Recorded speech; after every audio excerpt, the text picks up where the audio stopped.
कहा जाता है कि किसी के आउटफिट से ही उसकी पर्सनालिटी की पहचान होती है और आउटफिट में शूज सबसे इंपॉर्टेंट एक्सेसरीज होती हैं।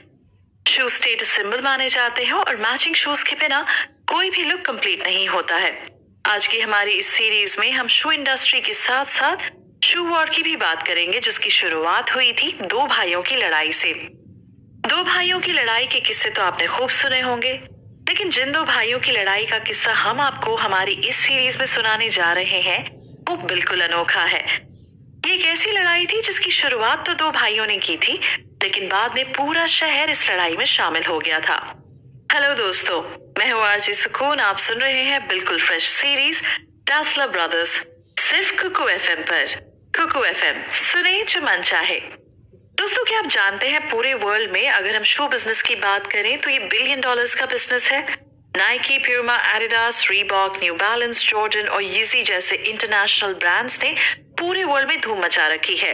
इनमें से तो कई ब्रांड्स हैं जिनका नया कलेक्शन आते ही कब बिक जाता है पता ही नहीं चलता। इतना ही नहीं, इन्हें खरीदने के लिए लोग घंटों लाइन में लगते हैं। एक रिपोर्ट के मुताबिक 2020 में पूरे वर्ल्ड में $365.5 बिलियन का शू बिजनेस हुआ था, जो लगातार ग्रो कर रहा है और तो और 2027 तक $530.3 बिलियन तक पहुंचने का अनुमान है। अब अगर $1 बिलियन का बिजनेस होगा तो शू कंपनीज के बीच राइवलरी और कंपटीशन तो होगा ही, लेकिन वर्ल्ड शू इंडस्ट्री में बिगेस्ट राइवलरी अगर किसी के बीच मानी जाती है तो वो है प्यूमा और एडिडास। प्यूमा और एडिडास इन दो नामों से आप बहुत अच्छे से वाकिफ होंगे।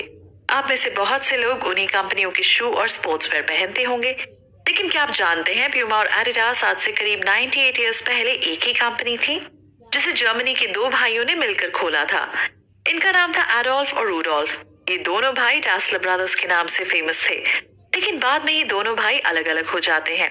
इनके अलग होने के पीछे कई कारण थे, लेकिन इन दोनों भाइयों की लड़ाई का किस्सा कॉर्पोरेट वर्ल्ड का सबसे फेमस और दिलचस्प किस्सा है।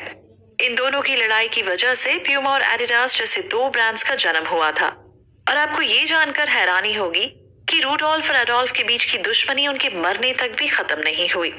दोनों भाइयों की उम्र में सिर्फ 2 साल का अंतर था और 4 साल के डिफरेंस में दोनों भाइयों ने इस दुनिया को अलविदा कहा था।